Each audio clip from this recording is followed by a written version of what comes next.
I never meant to become the kind of woman people whisper about, the one who walks into a room and silences it, not because of beauty, but because of the storm that follows in her wake. Yet here I am, writing these words not as confession, not as apology, but as a testament. Because what I did wasn't madness, it was justice. The night it all began, the city was drenched in rain, the kind of rain that washes everything clean except the truth. I stood beneath a flickering street lamp, my hands buried deep in my coat pockets, waiting. The alley smelled of wet asphalt and gasoline. Somewhere in the distance, a siren howled, then faded, swallowed by the storm. I wasn't waiting for him, not yet. That part would come later.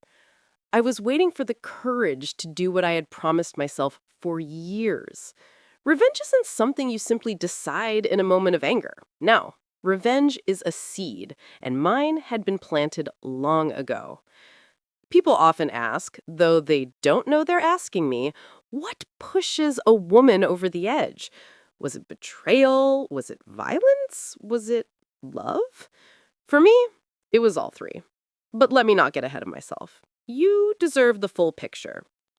His name was Adrian Cole. To the world, he was a visionary, charismatic, powerful, adored by everyone who fell under his spell. To me, he was the man who ruined everything I had ever loved. He thought time had erased his sins, that I had buried the truth along with the people he destroyed. But time, I've learned, doesn't bury, it sharpens. That night in the rain, I wasn't the same girl who once loved him. I was something else entirely. And Adrian was about to find out that ghosts don't stay buried forever. When I first met Adrian, I thought he was light. It was at a university lecture, of all places. He wasn't even supposed to be there. He had graduated years earlier, but he returned often, as if the campus was a stage and every hallway an audience. I remember him standing at the back of the auditorium, tall, sharp, every inch of him exuding confidence. When the professor made a point about ambition, Adrian laughed, low, deliberate, a sound that pulled every eye toward him, including mine.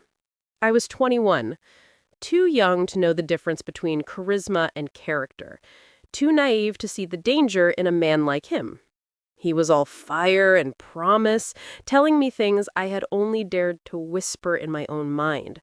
That I could be extraordinary, that the world was waiting for me to take it through the throat.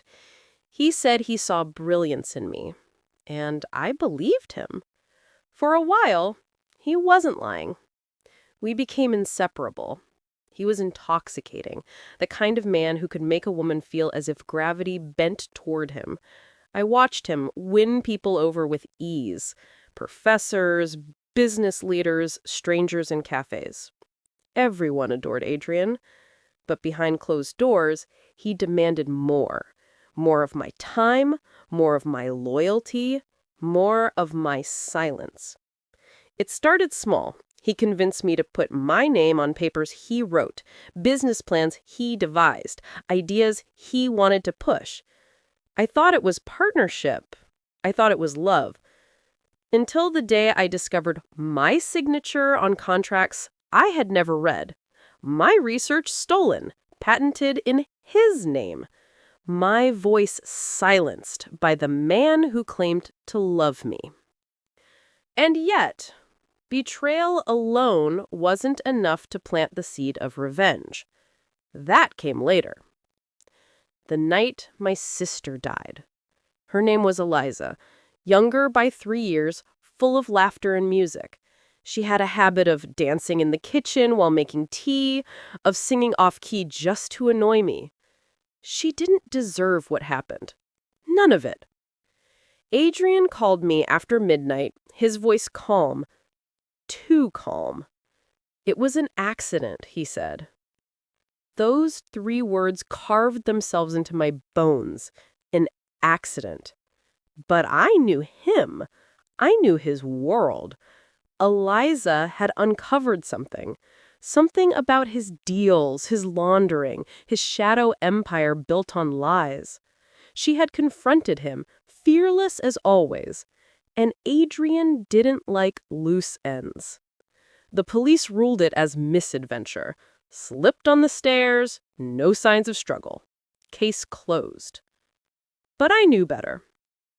From that night, my heart became a blade. I stayed quiet. I played my part, smiled at him at dinners, let him believe I was broken, too fragile to fight. But inside, I was already building the blueprint of his destruction. Revenge, I realized, was not about rage. It was about patience. And I would wait as long as it took to burn him down.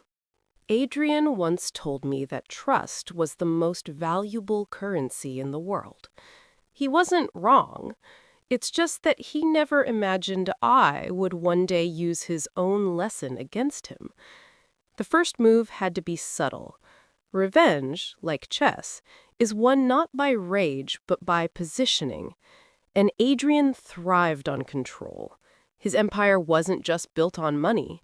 It was built on the illusion that everyone around him believed in his brilliance. So I decided to take that away piece by piece. I began with his allies. There was Marcus Hale, his right hand, a man who owed Adrian his career. Marcus was loyal, but loyalty built on gratitude can be cracked if you apply the right kind of pressure. I found Marcus alone one evening, slipping into a bar he thought no one knew about, a bar where married men went to forget their vows. I didn't confront him, not directly. Instead, I left a single envelope on his table as he returned from the restroom.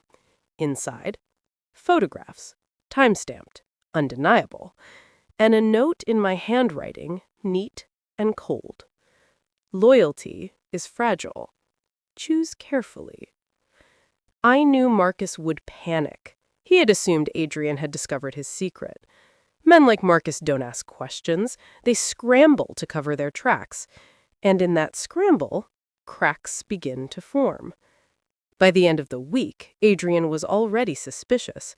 He told me over dinner, swirling his glass of wine with that effortless charm, that he sensed betrayal in the air. I smiled, pretended to soothe him, but inside, I savored every word. He didn't know it was me. Not yet.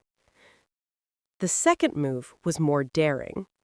Adrian prided himself on his flawless reputation. To the public, he was untouchable, a philanthropist, a genius, the kind of man who got standing ovations just by walking into a room. But reputations are as fragile as glass. I sent an anonymous tip to a journalist. Nothing concrete, just enough to bait curiosity. Whispers of fraud, of under-the-table deals, of silent partners with blood on their hands. Journalists are like wolves. They don't need the whole carcass, just a drop of blood to ignite the frenzy. Within days, Adrian's name appeared in articles not as a visionary, but as a question mark. Speculation, rumors, doubt. And though the public still adored him, I watched the way he tightened his jaw when reading the headlines, the flicker of anger in his eyes. The third move was personal. I waited until he was vulnerable. It was late. Another storm soaking the city. Adrian came home earlier than usual, exhausted, a rare crack in his perfect mask. I poured him a drink, sat beside him on the leather sofa, let my hand rest gently on his. I whispered, "You're tired." He nodded, eyes closed. For a moment, I saw the man I used to love, or thought I loved, and it almost broke me. Almost. I said softly, "Do you ever wonder if people truly love you, or if they're just afraid of you?" His eyes opened then, sharp as blades. He studied me for a long time, searching for meaning in my words. I smiled sweetly, as if it were just idle curiosity. But the seed was planted. Adrian Cole, the man who had built an empire on fear, was starting to question the loyalty of everyone around him. And that was only the beginning. Adrian had always been the kind of man who thrived in chaos. But this was different. This was a storm he hadn't summoned, one he couldn't control. It started with Marcus. Just as I'd predicted, his loyalty began to splinter. Adrian noticed the late-night calls, the nervous glances, the hesitation during meetings. He confronted Marcus one evening in his office, his voice calm but sharp, the way a knife is calm before it pierces skin. I wasn't there, but I didn't need to be. I heard every detail later, whispered by one of Adrian's assistants who owed me a favor. Marcus swore his devotion, but doubt had already taken root. Adrian dismissed him, but I knew trust, once cracked, never heals. The journalist, meanwhile, had been busy. She published a second article, this time with documents. Nothing explosive, nothing illegal, but enough to hint at shadows in Adrian's empire. Offshore accounts, unnamed donors, deals inked in countries where laws bend easily. The kind of story that didn't destroy reputations, but poisoned them slowly, drop by drop. Adrian's phone never stopped ringing. Investors wanted reassurance, partners wanted explanations. His voice grew sharper with each call, his patience thinner. And through it all, I played the part of the devoted lover. "Maybe they're jealous," I told him, brushing my hand across his cheek as he sat awake at 3 a.m, staring at spreadsheets he couldn't balance with public opinion. "People envy greatness. They'll move on soon." He wanted to believe me. I could see it in the way his shoulders relaxed just for a moment. But then suspicion would flicker in his eyes, that restless paranoia that had begun to eat at him. The spiral had begun. But I wasn't finished. The third strike came from within his own home. Adrian was meticulous, obsessive about his surroundings. He locked his study every night, kept his files encrypted, his safes hidden. But paranoia makes people sloppy. One evening, as he paced the balcony on a call, I slipped into his study and placed a small flash drive deep in the drawer of his desk. Empty, innocent. But when he found it days later, he didn't see innocence. He saw betrayal. I was in the kitchen when I heard the crash. He had thrown the drawer against the wall, papers scattering like wounded birds. His face was pale, furious, his hands trembling as he held the drive. He demanded, "Who's been in my office?" I widened my eyes, feigned shock, touched his arm as though to calm him. "Adrian, what is it?" But he didn't answer. He was already spiraling deeper, his mind conjuring enemies in every shadow. That night, he barely slept. Neither did I. But while he lay awake, staring at the ceiling, I smiled into the darkness. Because this was no longer just about revenge. This was art. Every predator believes he's the hunter, never the hunted. That was Adrian's flaw. He thought paranoia made him invincible, but it only made him blind. The idea came to me one evening as I watched him pace the living room, barking into his phone about loyalty and betrayal. He looked like a king whose crown had begun to slip, angry, desperate, grasping for control. That was when I decided it was time for the trap. It began with a letter. I slipped it into his briefcase one morning, tucked neatly between financial reports. The envelope was plain, unmarked, but inside was a single sheet of paper with bold typed words. "We know what you did. You will pay." No signature, no details, just enough to ignite his paranoia into a wildfire. I will never forget the look on his face when he found it. We were at dinner with associates, laughter and clinking glasses filling the room. Adrian pulled out the envelope, expecting a report, and froze. His expression shifted in an instant. Confusion, then fear, then fury. He folded the paper quickly, tucked it back, but I saw the tension in his jaw, the way his hands trembled slightly as he reached for his wine. By the time we returned home, he was unraveling. "Who gave you this?" he demanded, slamming the letter onto the marble counter. I blinked, playing the part of the bewildered lover. "What is it?" "Don't play games, Lena." His voice was sharp, panicked. "Someone's threatening me. Someone knows." "Knows what?" I wanted to ask, just to watch him choke on the truth. But I stayed quiet, let him fill the silence with his own guilt. That was the beauty of the trap. It didn't accuse him of anything specific. It simply forced him to confront his own sins.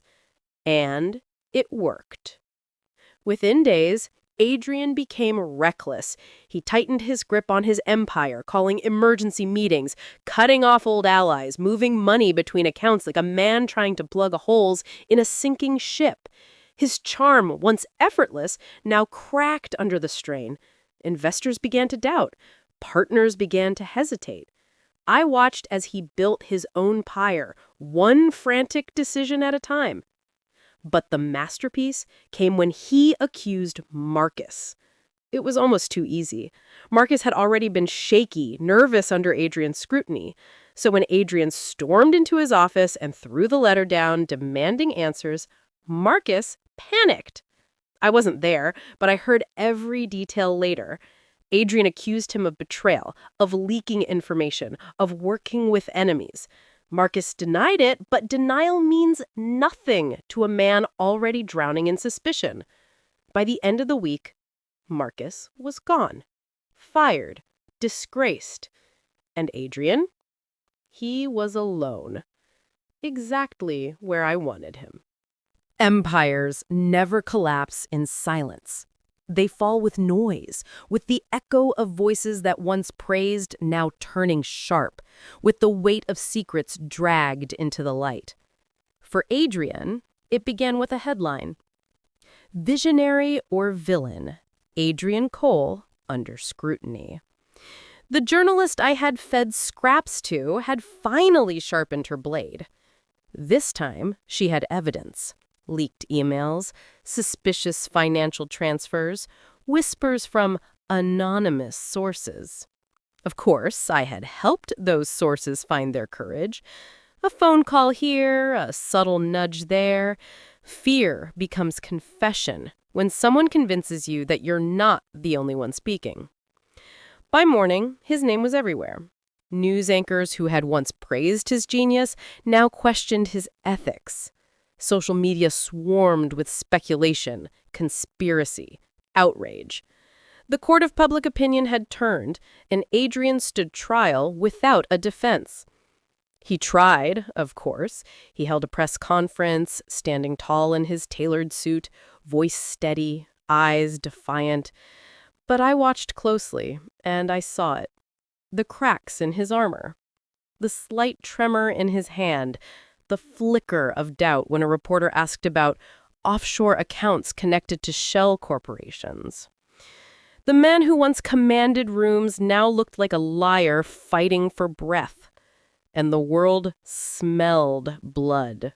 Investors pulled out. Partners vanished. Marcus, once his shadow, now whispered freely to anyone who would listen. In a matter of weeks, Adrian Cole went from untouchable to toxic. At home, the spiral deepened. He drank more, slept less. His study became a war room of shredded papers and frantic phone calls. Sometimes he'd look at me with suspicion in his eyes, as if weighing whether I, too, had betrayed him. He never asked. Perhaps he was afraid of the answer. One night, I found him on the balcony, tie undone, a half-empty bottle of whiskey in his hand, the city stretched below, indifferent to his fall. "They're all liars," he muttered, his voice ragged. "Jealous cowards. They think they can destroy me." I stepped closer, my hand grazing his arm, gentle, almost pitying. I said, "Maybe they can." He turned, eyes wild, searching for loyalty, for comfort. But I gave him nothing, only silence. And in that silence, he saw the truth he had never wanted to face. Adrian Cole, king of illusions, was utterly alone. The world was tearing him apart, and I was only getting started. Revenge isn't a single act. It's a symphony. Every note, every pause, every crescendo builds toward the final strike. And Adrian's finale came on a night as storm-soaked as the one when this all began. He summoned me to his study. Papers littered the desk. News clippings plastered the walls like a madman's map. His empire was gone. Investors fled. Partners turned. His name dragged daily across headlines. And now he wanted answers. "You knew," he said, his voice hoarse, "from the beginning. You knew, didn't you?" I tilted my head, feigning innocence. Knew what? That someone was after me. That someone planted the letters, the leaks, the rumors, someone close. His eyes narrowed, sharp despite the alcohol clouding them. "Was it you, Lena?" There it was. The question he had been circling for weeks, afraid to ask, afraid to know. I smiled, slow, deliberate, the way a predator bares teeth. "What do you think?" He froze. And in that silence, I saw the truth dawn in his eyes. The realization that every whisper, every shadow, every collapse had been orchestrated not by faceless enemies, but the woman at his side. "Why?" he cracked. A single word heavier than all the wealth he had lost. I stepped closer, my heels clicking against the hardwood floor. "Why?" I repeated softly. "For Eliza." The name hit him like a blade. He flinched, just slightly, but enough. "She slipped on the stairs, remember?" My voice dripped with venom. At least that's what the police believed. But I know better. I know you silenced her because she found out what you really are. And I swore, Adrian, that one day I'd make you feel what I felt. Alone, broken, empty. His face drained of color. "You have no proof." I laughed, low and cold. "I don't need proof. The world has already judged you. And the best part? You destroyed yourself. I just gave you the push." For the first time in years, Adrian Cole had no words. The man who could charm crowds, crush opponents, manipulate entire empires, stood silent, stripped bare. I leaned closer, my lips inches from his ear. "Ghosts don't stay buried, Adrian. Eliza's shadow followed you, and so did I." I left him there, in the ruins of his kingdom. That night, as I walked into the rain, I felt no guilt, no regret, only freedom. Revenge hadn't healed me. It never does. But it had given me something else. Power. And in a world where men like Adrian Cole believe women are meant to be silent, I had made sure my silence was the loudest scream of all.